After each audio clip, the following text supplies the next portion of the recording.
everybody. Hope you're all doing good. So I want to talk today about bath. Okay, many people while I'm doing volunteering they have so many questions. Can we do bath before the sadhana, or is it okay without bath? Can we do the sadhana? And how much time break should be there before a hot water bath or cold water bath, or to consume food and all sorts of things. So, in Shambhavi, when you are learning Shambhavi, yeah, the Ishanga teacher says that it is okay if you can bath, it is okay. Otherwise, also you can do your sadhana. Okay, but when you do your sadhana with after bathing, it yields a greater difference because please try to take a cold shower bath. Means which is at least 5 to 8 degrees lesser than your body temperature, so that it works, sadhana works on your cellular level, and it makes a tremendous change, and it keeps you so much alive throughout the day.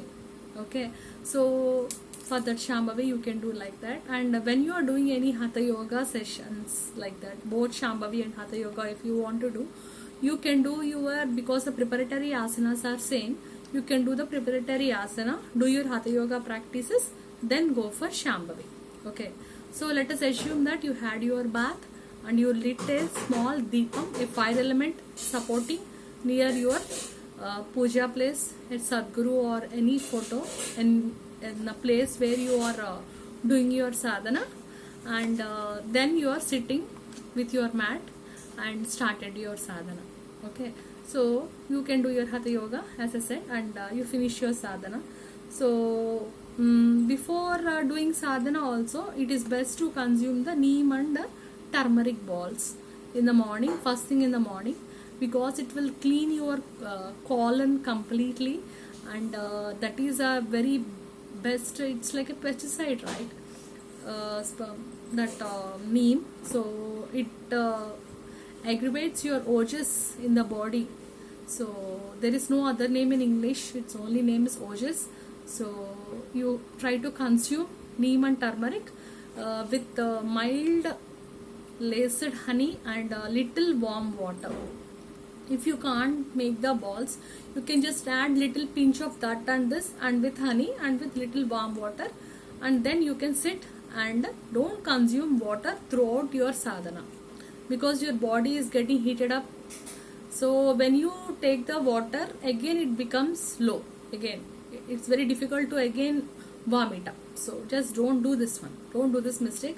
Don't consume any water. Keep your mobile on don't disturb mode, and just forget about everything and do your joyful and intense sadhana. Fine. And next one is what I want to say is, please consume your food 10 to 15 minutes after your practice. You can consume anything, but be aware and conscious of what you're having. If it is a hot beverage, you know about negative and positive and neutral pranic foods, right? So choose which is best for you according to the season, and you can have it. You can have water immediately, that is not a problem. So if you want to take a hot shower bath, then you have to wait for half an hour, because your body is already heated up. Let it cool down to normal temperature, then you can take your hot water bath. So sadhana kalam is on empty stomach, as you know. So only your body should be there, nothing more than your body. So whatever food you have consumed or any beverages you have consumed should be completely digested by the body, so that your body starts working for sadhana, works on your body. And yeah, so the best time to do your Hatha Yoga is before 9 o'clock in the morning and after 4 o'clock in the evening. So please plan accordingly along with these instructions, and it will be little difficult at the starting, but it will get used to this in 1 to 2 days. And I enjoy my sadhana every day. So in the morning, if I really wake up very late due to work and all, I keep my evening practice.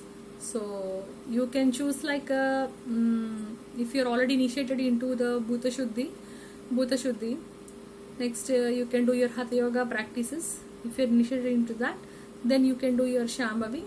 Then if time is still there, you can do your Isha Kriya, Simha Kriya, everything. And evening weekends you can change a little bit. You can add Chit Shakti. And I think everybody are participating in this monthly satsang we'll have in the first Sunday of every month, right? So there we'll have a different kind of meditation, and now Save Soil meditation is also there, of course. So there are many things which are available to us for free in YouTube. Upayoga is also there. Om chanting is also there. People not initiated into all these practices also can do the Om chanting and do the Yoga Yoga Yogeshwaraya chanting and Brahmananda Swarupa. That gives you a different complete change and freedom in yourself. Okay, so I suggest everybody to make use of these things which are available. So instead of spending money, a lot of money on the medicines, why we are not concentrating on us? Why we are not giving time for us? When we ask the question, there is an answer, right? So just we need to prioritize it. So please prioritize yoga as a part of your life, like how you drink your coffee or how you drink your do your daily course. Okay, so prioritize that. It should be the main priority of your life in the daily basis. So then within 6 weeks, but don't see for immediate results. Within 6 weeks there will be slowly changes you'll be observing, not only on the physical level, and you keep it on practicing just like normally. Okay, so this is like a good discipline, gives you good health, and keeps your mind free, and you'll be able to manage and balance the stress whatever you're having in your life, which is very evitable. That's what I want to say. Happy sadhana. Namaskaram.